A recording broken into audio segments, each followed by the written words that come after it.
കൊടകര കുഴൽപ്പണ കേസിൽ ബിജെപിയെ വെള്ളപൂശി കുറ്റപത്രം സമർപ്പിച്ചതിനെതിരെ കൊച്ചിയിലെ ഇഡി ആസ്ഥാനത്തേക്ക് ഇന്ന് സിപിഎമ്മിന്റെ പ്രതിഷേധ മാർച്ച്. കേസിൽ ബിജെപി ബന്ധം വ്യക്തമാക്കുന്ന പോലീസ് റിപ്പോർട്ട് അട്ടിമറിച്ചാണ് ബിജെപിയെ സംരക്ഷിച്ച് കുറ്റപത്രം സമർപ്പിച്ചതെന്നാണ് ആരോപണം. ആജ്ഞ രവീന്ദ്രൻ വിവരങ്ങളുമായി. ആജ്ഞ, കഴിഞ്ഞ ദിവസം ഇഡിയുടെ കുറ്റപത്രം വന്നപ്പോൾ തന്നെ നമ്മൾ സ്വാഭാവികമായി പ്രതീക്ഷിച്ചതാണ് ഈ വിഷയത്തിൽ പ്രതിഷേധങ്ങളും പ്രതികരണങ്ങളും ഒക്കെ വരുമെന്ന്. ഇന്നിപ്പോൾ എങ്ങനെ പ്രതിഷേധിക്കുന്നു സിപിഎം? ഇ ഡി ഓഫീസിലേക്കാണ് ഇവിടുത്തെ എറണാകുളം ജില്ലയിലെ സിപിഎമ്മിന്റെ നേതൃത്വത്തിൽ മാർച്ച് നടത്തുന്നത്. കൊടകര കുഴൽപ്പണ കേസിൽ ബിജെപിയെ വെള്ളപൂശിയാണ് ഇ ഡി കുറ്റപത്രം സമർപ്പിച്ചിരിക്കുന്നതെന്ന് ആരോപിച്ചുകൊണ്ടാണ് പ്രതിഷേധം.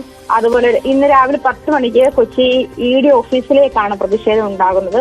കൊടകര കുഴൽപ്പണ കേസിൽ ബിജെപി ബന്ധം വ്യക്തമായി വെളിപ്പെടുത്തുന്ന സാഹചര്യം ഉണ്ടായിട്ട് പോലും അത്തരമൊരു റിപ്പോർട്ട് പോലീസ് സമർപ്പിച്ചതിന് അട്ടിമറിച്ചാണ് ബിജെപി സംരക്ഷിച്ചുകൊണ്ട് ഇ ഡി കുറ്റപത്രം സമർപ്പിച്ചിരിക്കുന്നതെന്നാണ് സിപിഎം ആരോപിക്കുന്നത്. കലൂർ PMLA കോടതിയിലാണ് ഇ ഡി കുറ്റപത്രം സമർപ്പിച്ചത്.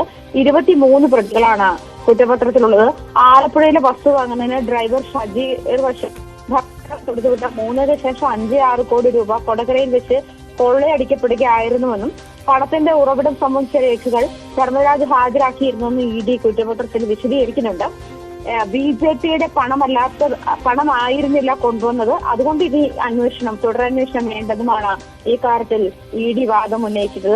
പോലീസ് കണ്ടെത്തിയ കളവ് മുതൽ 3 ലക്ഷം രൂപയും 8 ലക്ഷം രൂപയുടെ വസ്തുവും കണ്ടുകെട്ടിയതായും ഇ ഡി പറയുന്നുണ്ട്. എന്നാൽ ബിജെപിയുടെ തെരഞ്ഞെടുപ്പ് പ്രചാരണത്തിനായി കർണാടകയിൽ നിന്ന് കൊണ്ടുവന്ന കള്ളപ്പണമാണ് തട്ടിയെടുത്തെന്ന് പോലീസ് നേരത്തെ സമർപ്പിച്ച കുറ്റപത്രത്തിൽ വ്യക്തമാക്കിയിരുന്നു.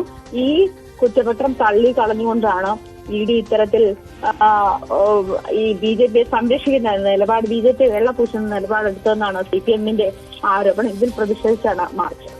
ശരി, ആജ്ഞ രവീന്ദ്രനാണ് വിവരങ്ങൾ നൽകിയത് കൊച്ചിയിൽ നിന്ന്.